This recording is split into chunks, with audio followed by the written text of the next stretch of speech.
Rodri, le rêve absolu du Real Madrid, patron du milieu à Manchester City, Rodri est bien plus qu'un simple joueur aux yeux de Florentino Pérez.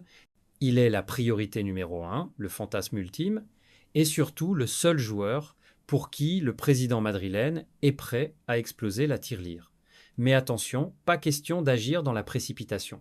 Le Real Madrid prépare son coup à la manière d'un serpent, discret, silencieux et redoutable.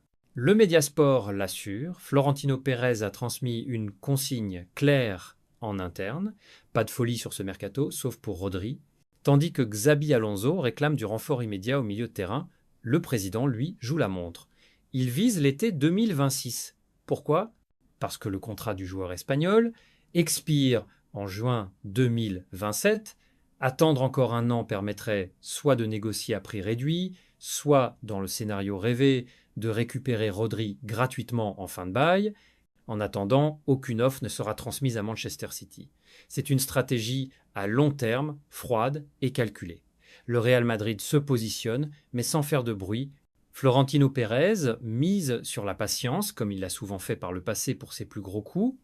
Il connaît la valeur stratégique de Rodri et veut frapper au moment opportun. Pendant ce temps, Xabi Alonso a proposé plusieurs alternatives au poste de milieu défensif. Des noms circulent, Nicolo Barella, Angelo Stiller et d'autres profils capables de renforcer immédiatement l'effectif. Mais Florentino reste ferme. Le mercato est presque bouclé avec 182 millions d'euros déjà investis cet été. Sauf surprise de dernière minute, Rodri ou rien. Pourquoi cet entêtement? Parce que Rodri coche toutes les cases. Il est espagnol, expérimenté, mature, complet techniquement et tactiquement.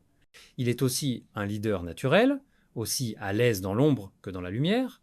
À Madrid, il est vu comme le successeur spirituel de Toni Kroos, celui qui pourra guider Jude Bellingham et Eduardo Camavinga dans les années à venir.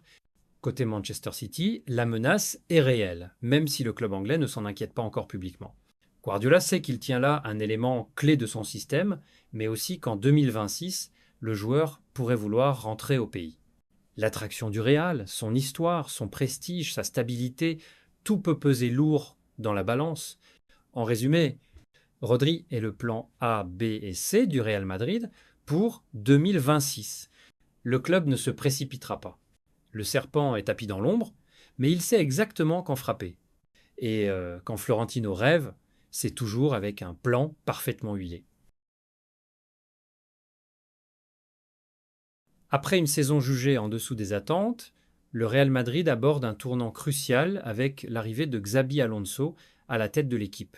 Le club madrilène veut repartir sur des bases solides, mais un casse-tête de taille se profile déjà. Comment faire cohabiter efficacement Kylian Mbappé et Vinicius Junior? Les deux stars offensives peinent encore à s'entendre sur le terrain et cela pose question au sein du vestiaire comme en coulisses. En ce moment, Kylian Mbappé semble avoir l'ascendant. Après un début d'adaptation compliqué dans la capitale espagnole, le Français a retrouvé son niveau en seconde partie de saison, enchaînant les performances décisives. A l'inverse, Vinicius Junior traverse une période plus délicate. Moins influent dans le jeu, parfois frustré par les consignes tactiques, il peine à trouver sa place dans un système pensé en partie autour de la star tricolore. Une situation délicate que le nouvel entraîneur ne compte pas laisser pourrir. Selon Predrag Mijatovic, ancienne gloire du Real et buteur légendaire de la finale de Ligue des Champions 1998, Xabi Alonso ne fera aucun cadeau. Ce que j'apprécie chez Xabi, c'est qu'il ne tremble pas devant les noms.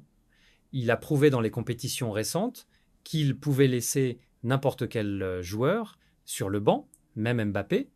Il mise sur ceux qui sont prêts mentalement et physiquement.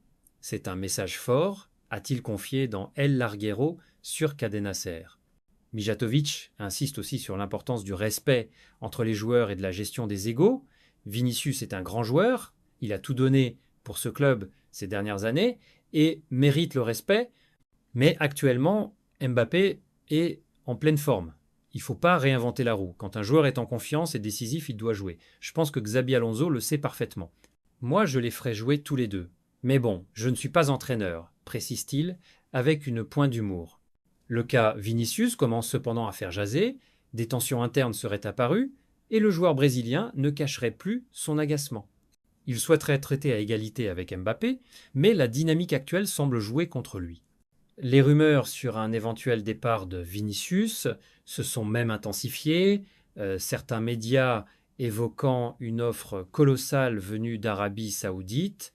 Pour le Real Madrid, l'heure est aux décisions stratégiques.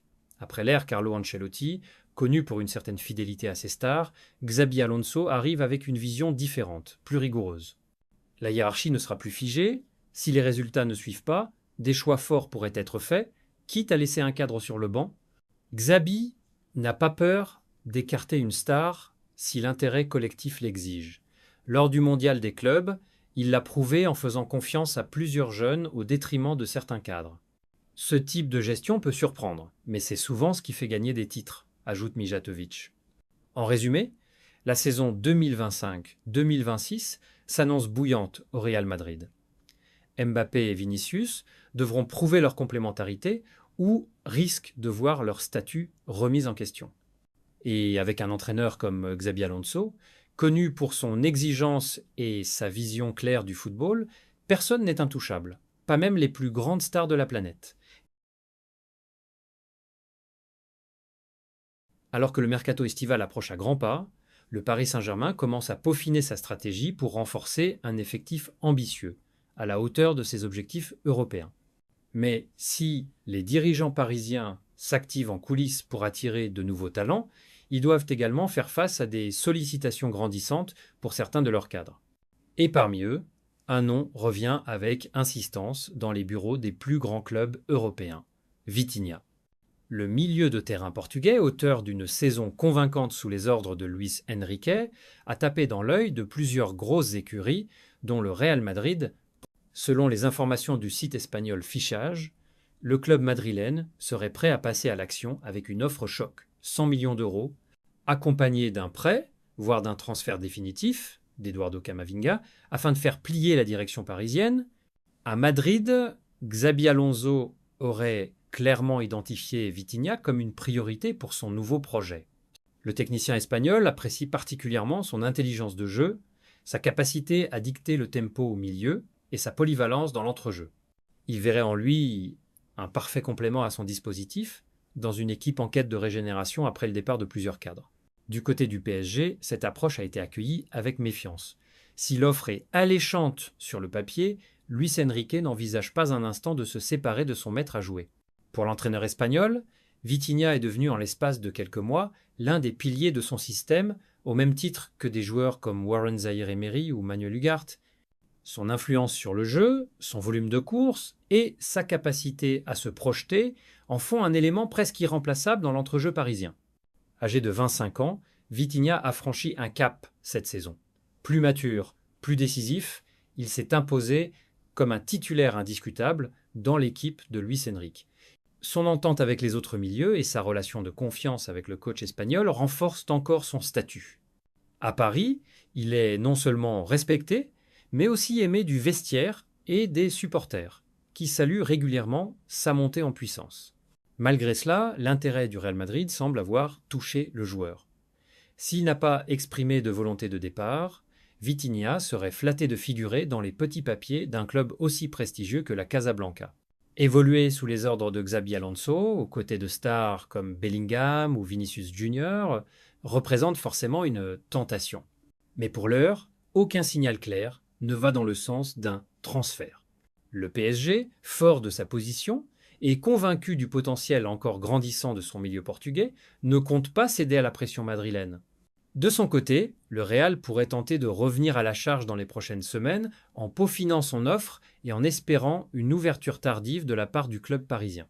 Le feuilleton Vitinha ne fait sans doute que commencer, mais une chose est certaine, le PSG entend garder la main sur ses hommes forts et refuse de se laisser dicter son mercato.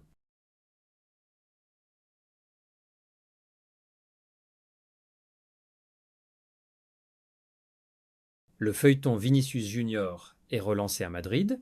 L'Arabie Saoudite revient à la charge avec une offre monumentale de 350 millions d'euros, un montant qui ferait du Brésilien le joueur le plus cher de l'histoire et qui pourrait bien convaincre le Real Madrid de tourner une page inattendue.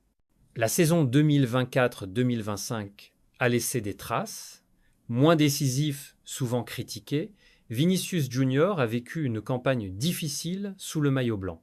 L'arrivée de Kylian Mbappé, la perte du Ballon d'Or et une forme en dents de scie ont plongé l'ailier brésilien dans le doute.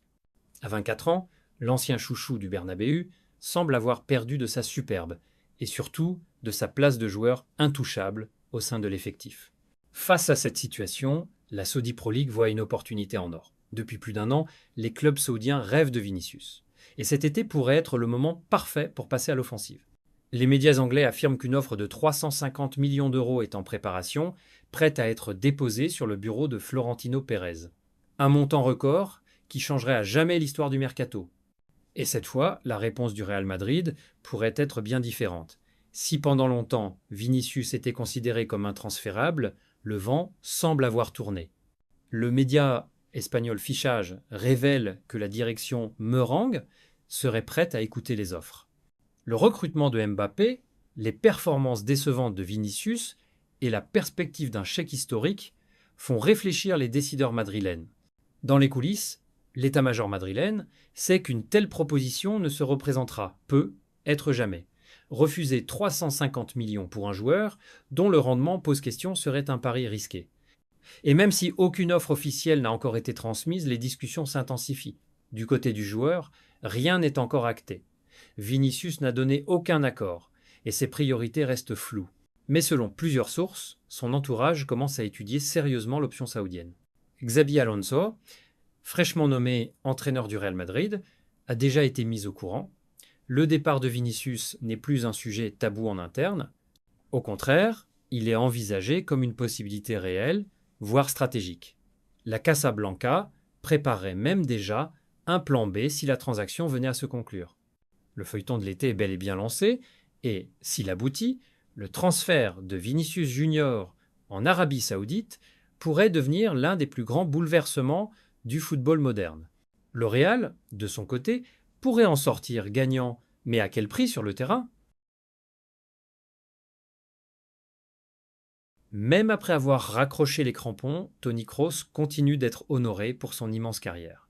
Ce week-end, l'ancien maestro du Real Madrid a reçu une distinction prestigieuse, l'Ordre du Mérite du Land de Mecklembourg-Poméranie occidentale, sa région natale, en Allemagne. Un hommage fort pour celui qui a marqué l'histoire du football mondial. À 34 ans, Toni Kroos tourne la page d'une vie de compétiteur après avoir mis un terme à sa carrière à l'issue de l'Euro 2024. Pourtant, s'il n'enfile plus le maillot, son nom continue de résonner dans les stades et les médias. Lors de la cérémonie, le champion du monde 2014 est revenu avec humour sur un souvenir lié au Real Madrid, club dans lequel il a brillé pendant 10 saisons. Avec franchise, Kroos a admis qu'il n'avait jamais été un supporter du Real durant son enfance. Pour une raison quelconque, j'avais un maillot de Luis Figo avec le Real Madrid. Je ne savais pas à quel point cela allait m'être utile, a-t-il déclaré en souriant. Quand j'ai signé à Madrid, cette photo a refait surface sur les réseaux sociaux. Tout le monde disait « Regardez, il est fan du Real depuis qu'il est petit ». Mais c'était pas vrai. Ça m'a aidé, c'est sûr, mais je ne supportais pas le Real. Une confession sincère, loin des discours formatés. Car en réalité, le jeune Toni vibrait pour le Werder Brême, un club qu'il soutenait enfant et auquel il reste très attaché. Mais le destin l'a mené vers le plus grand club du monde, où il a laissé une empreinte indélébile. Arrivé au Real Madrid à l'été 2014 en provenance du Bayern Munich, Kroos s'est imposé comme une pièce maîtresse du milieu de terrain madrilène. Vision du jeu, calme, précision chirurgicale. Il a incarné l'élégance et la maîtrise au plus haut niveau. Sous le maillot blanc, il a disputé 465 matchs, inscrit 28 buts et remporté 22 trophées, dont 5 Ligues des Champions 2006, 2017, 2018, 2022, 2024 et 4 Ligas. Des chiffres qui parlent d'eux-mêmes. Mais au-delà des statistiques, c'est par son attitude exemplaire et son professionnalisme que Kroos s'est imposé comme une légende du club. Son départ a d'ailleurs laissé un vide. Lui-même l'a reconnu, gêné que l'on répète souvent combien son absence a pesé sur le jeu madrilène tout au long de la saison 2024-2025. Depuis l'annonce de sa retraite, Kroos s'exprime régulièrement dans les médias. Toujours lucide, parfois piquant, il reste fidèle à lui-même, discret mais direct. Il s'ouvre désormais à une nouvelle vie loin des terrains, mais pas forcément loin du football. Et même s'il n'a jamais rêvé du Real Madrid étant enfant, Toni Kroos en a écrit certaines des plus belles pages. Son histoire avec la Casablanca restera gravée, pour toujours. Eduardo Camavinga vise un retour en force avec le Real Madrid en 2025-2026. La saison dernière n'a pas été de tout repos pour Eduardo Camavinga.